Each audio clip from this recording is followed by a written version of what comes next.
ever been. This is Prelude to Ulysses. Welcome to it. I know you're probably not here anyways, so that's fine too. I don't think anyone wants to read this book with me. And you know what? That's okay. I'm going to do it anyways. For someone. I bet you one day Norman Mailer's kid's going to be like, whatever. We're at Book of the Child, Part 6. Last time, holy macaroni, our buddy, Menenhedet 2, I'm sorry. He's got psychic powers. He's inhabiting the brains of the Pharaoh, and he went into the brain of like his homie, boner butt. He said the gods are in the shit. That was a cool quote. The gods are in the shit. All right, I don't know. And then he went into the knowledge of his Pharaoh again. The Pharaoh's kind of like a boring guy with a stomach ache. I can relate. I don't know. What the fuck else do you want from me, dude? I'm not like a genius. I'm like not even remotely close to a genius. Ah! Ow! Fucking hot tea. I don't have much toilet paper left in the house. Might have to use that anyways. Went to the store to buy some. Didn't. Then he went to, and he was inhabiting the brain of the Pharaoh, who was, just being Pharaoh, like grumbling about how stupid shit is, how he doesn't think he deserves the throne, which was pretty cool, actually. I really like that,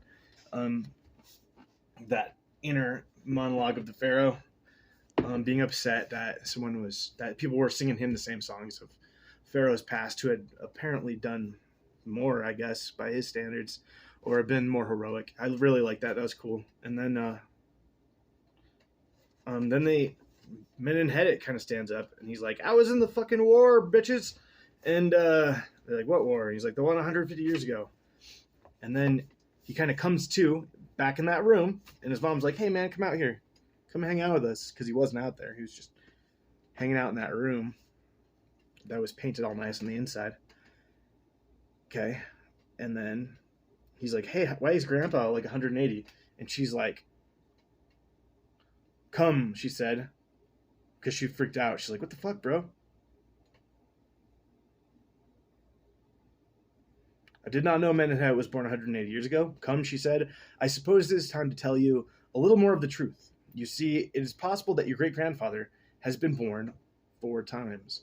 Last time, I wrote a bunch of questions about things I wanted to answer, and I just erased them and don't know what they were. Book of the Book of the...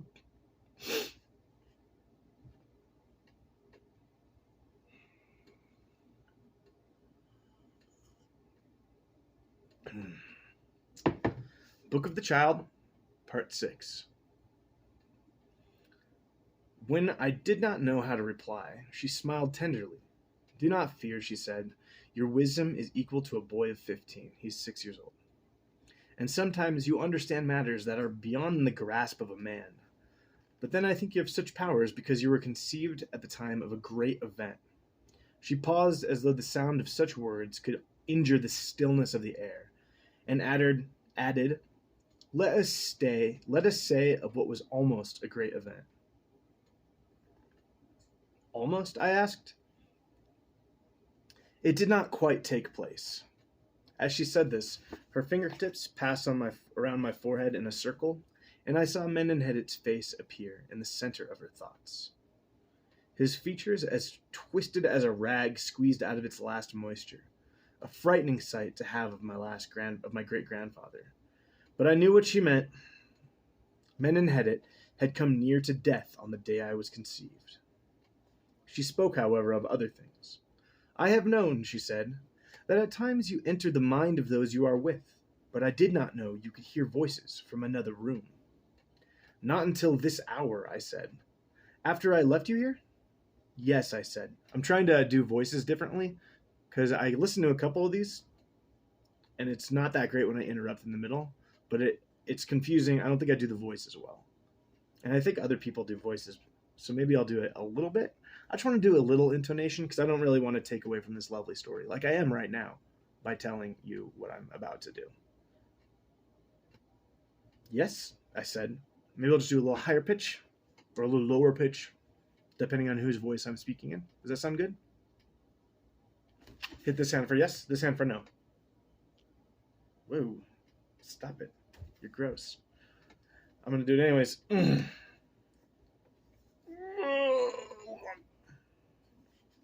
Long day. Very short day. What the fuck am I talking about?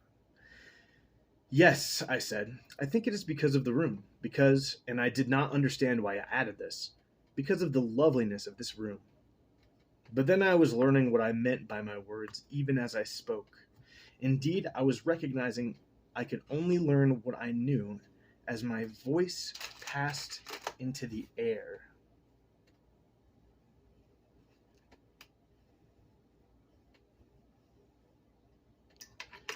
For then I could feel the change I had made in what was before me, and thereby know the truth of error of what had just been said. Truth or error of what had just been said. So did I know at this moment that the loveliness of the room, was like the bending of a fine bow, and that was why my thoughts had flown so far. Ooh, the room's important. Yes, it may be time, said my mother, to tell you of secrets I wanted to keep until you are older. But if you can hear others from so far away, what hope have I to hide my thoughts? I cannot. You can, I said. Sometimes you choose to do that. I'm going to go put something in the oven real quick. Just relax. It's fine.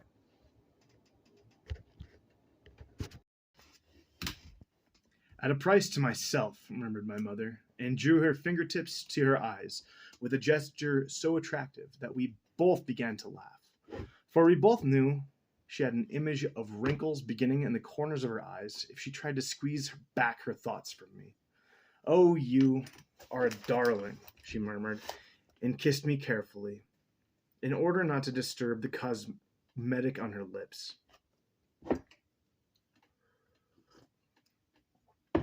Her mouth had a flavor sweet as the heat of the air when bees are drowsy. And it may have been that I had risen too quickly from my curious sleep, but her lips laid a powerful languor over me. Then I felt a curl, some velvet and voluptuous turn beneath my navel. Oh, and I lived in my mother's memory of an afternoon and night when Menenhedet and then my father had made love to her.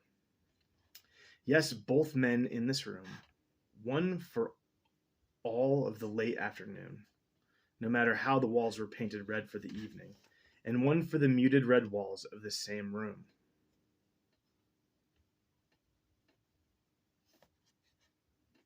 I don't know what that means.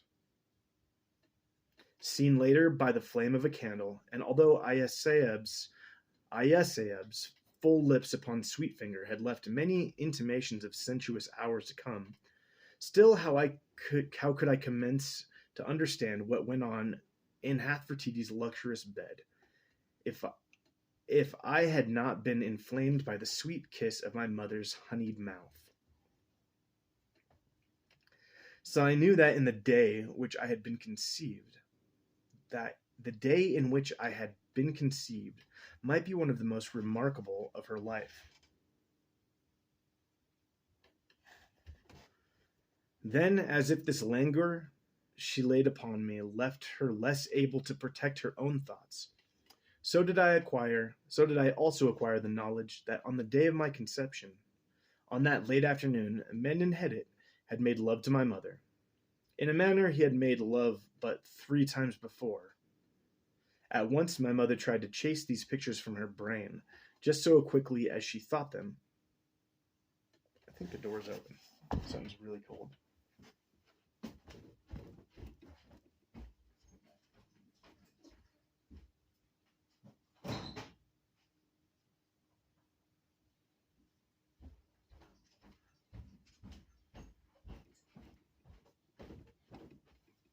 left the door open. It's a major storm outside.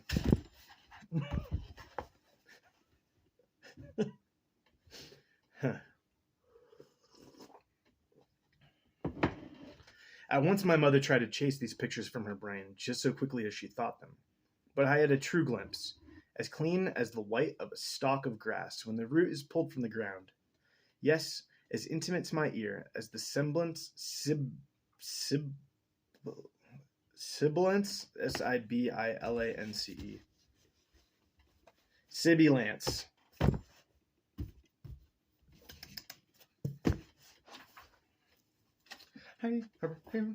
LMNOPQRS. Scratch. Scuzzy. That's dirty, repulsive, or disgusting. Oh.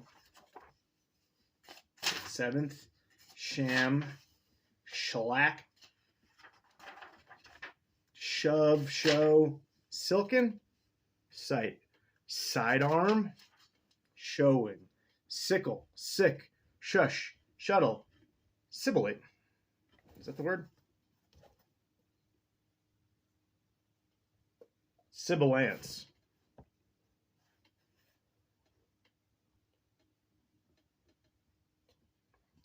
Sibilant.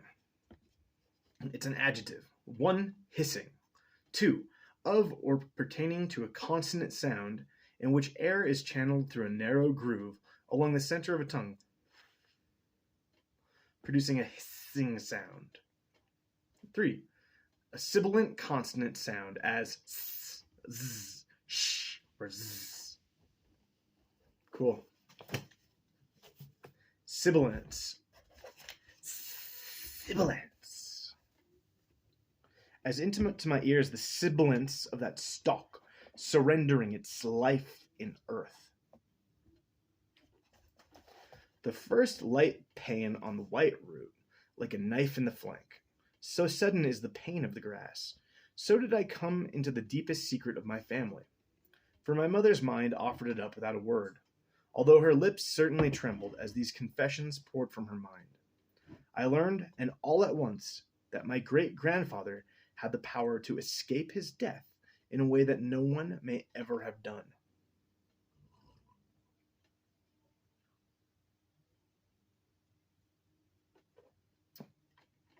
I think he's his great-grandfather.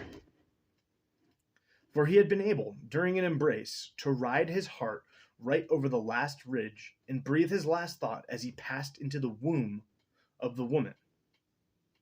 For he had been able, during an embrace, to ride his heart right over the last ridge and breathe his last thought as he passed into the womb of the woman, and thereby could begin a new life, a true continuation of himself. His body died, but not the memory of his life.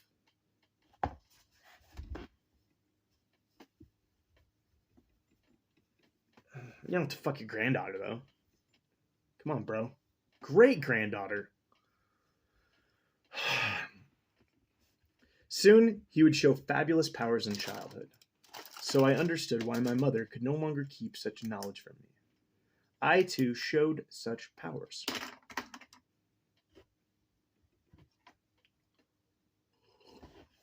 I'm going to go stir the broccoli. I'm not going to pause it.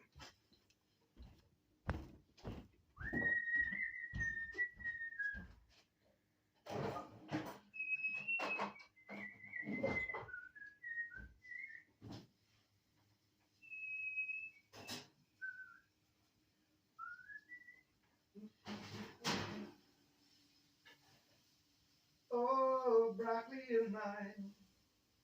I want you all of the time. Oh, broccoli mine. Oh, mine.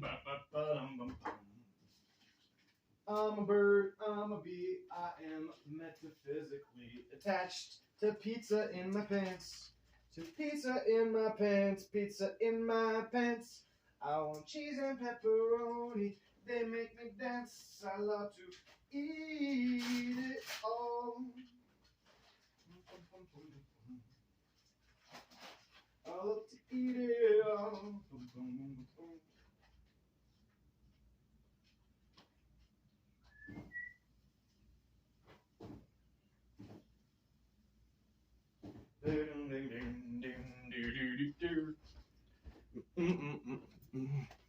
Hey, if you're just joining us, that was weird. Why would you pick this episode and 15 minutes into it? Okay, so I need to go back in like 23 minutes. At 23 minutes. Broccoli will be done. So will the pizza. What a disturbance did this confession produce in me. I felt as if, on a bolt of terror, I had jumped across the lip of one life into another. What a tumult of confusion. When Hathfertiti, by way of these unsprung thoughts, began to reveal how, Menenhedet had made love to her in this hour, the foam and disorder of her mind was like a great rush of waves in my mind, and my thoughts did not know how to stay afloat against the current of such uproar in her. No, what did I know of how to make love? Of course, I was in a flood of two confusions, one from myself and the other from my mother. Hers, whether to tell me more, mine to grasp at what I had just been told. For if Menenhedet could die, yet become himself once more, so did I wonder if I was supposed to have been the fifth appearance, could it be said, of Menenhedet the first? Or was I intended to become Menenhedet the second, his true son, not his own continuation? Might I, either way, have been given this power to father oneself? That opened an immensity in my heart. I was given a glimpse of ambition in myself, more fierce than the flames of flaming oil, than the fires of flaming oil. So I understood the woe that made me weep when I looked into the eye of the dog, for Tut must have seen me dead at 21. Then I thought of my poor Ka in the alcove at the center of the Great Pyramid. That same period I could now see painted on the rose wall of this room. Interesting. Who was that young man there on his knees, mouth open to the force of another's will? I forgot about that. Ugh. I looked at my mother in this confusion. Why had Menenhedet not entered his death at the moment he was ready now? At the moment he was ready. I felt doors open in her mind. Again I saw the tortured face of Menenhedet in the center of a pool, and was pulled through the mills of her thoughts in that moment, when she felt death commencing in his heart. She was ready to catch his child with an exultation fierce as the roar of existence itself, all luminous with the vision of his death coming forth into the life she would bear for him. Her great lover, Menenhedet, soon to become her child. But at that instant he did not come forth, and lay instead on her body, half dead for many minutes.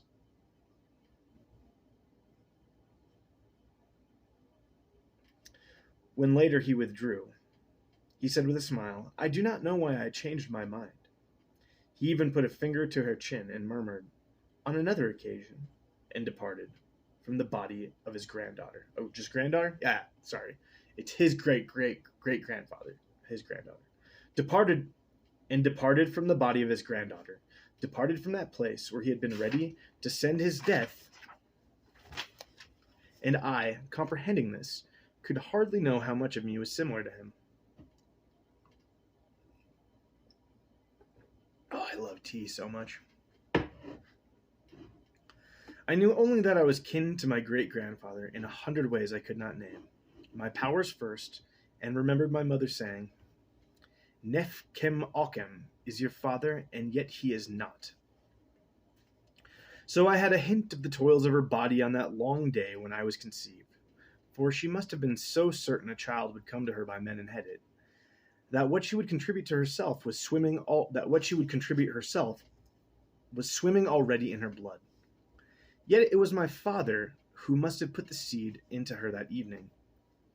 I had a view of night full of fevers as my father and mother rode from the bed to the floor and back again, my father slamming upon her skin with such savagery and such wild gusto, so much did he hate her and adore her, that she was ablaze with the lust coming right out of the smelting of all contempt. My father's lack of every quality a brave noble might possess made her desire him even more for his sly smells. At best, he was something between a dog and a horse to her, there to enjoy and send back to his stall. As in fact, she had enjoyed him from the time he was 6 and she was 8. Used him for what he was, a younger brother. Ooh. She could hardly endure his airs, his vanity, his weaknesses, his few brutal strengths. Yet the hair between her legs would stir when her brother was in the room. Fuck, man. I was learning more about my father and my mother than she had ever wanted me to learn.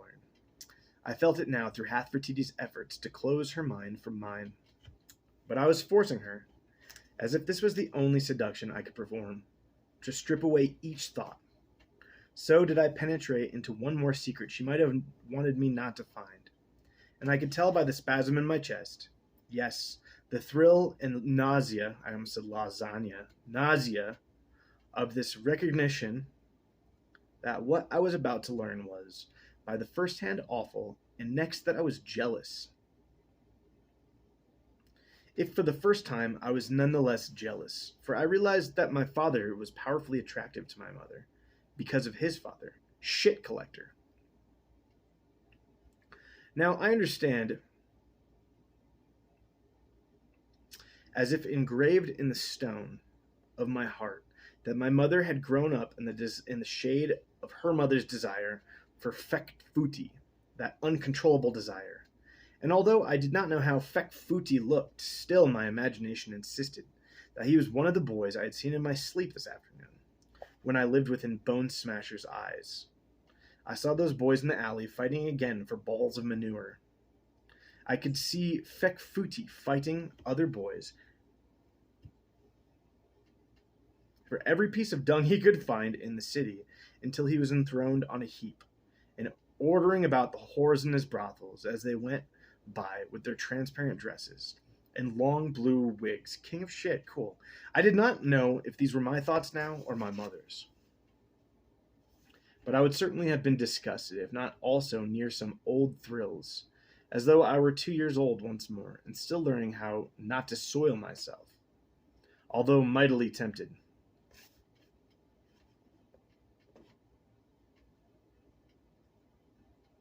Was it the pain of discovering my mother's appetite for Fekfuti? At this point, I realized I had certainly lost her. Hathvertidi's mind was closed. She took me by the arm then. "It is time to return to the Pharaoh," she said. And quick as that, as if I had just entered this rose-colored room for one glance, we departed and walked along that courtyard, across which she had carried me an hour or two ago, screaming and upside down.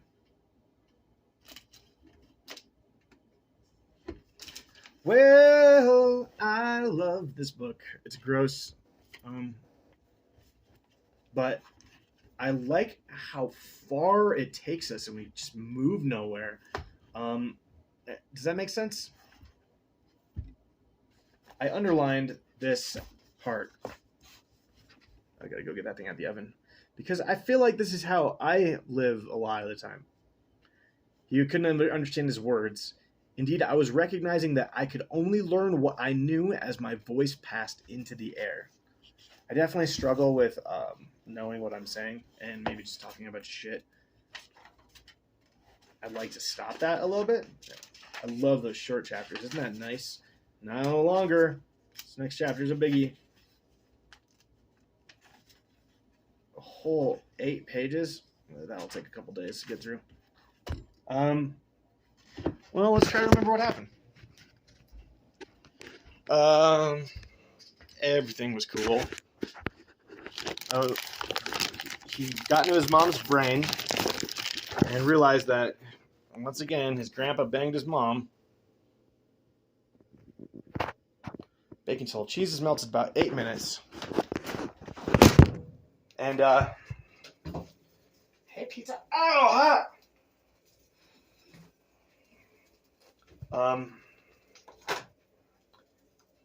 And that his grandfather could basically reincarnate himself by having an orgasm into a lady. God, I wish I said that better, but I didn't. By copulating, conceiving a child at the moment of his death. And that was Gramps' intention.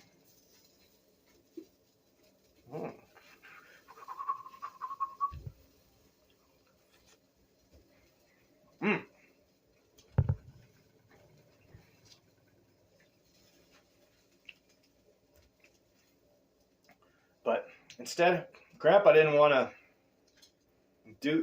die yet, I don't think.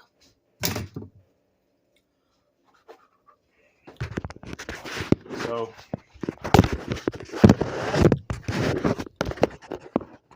he instead was like,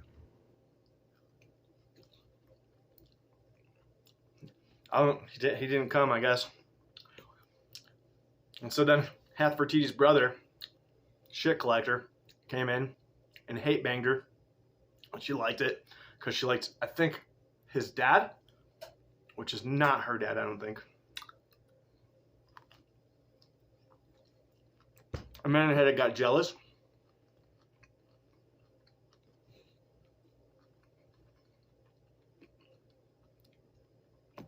Amenhotep too got jealous. Which is weird. And then they actually are walking to the pharaoh. And he seems like all the shit that went on, where he was like occupying the minds of someone else.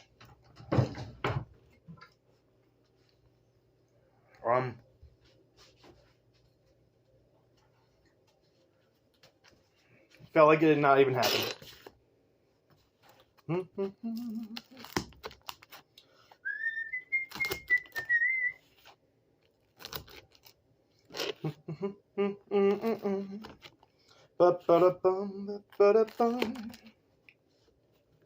I love every candy, I don't even know their name.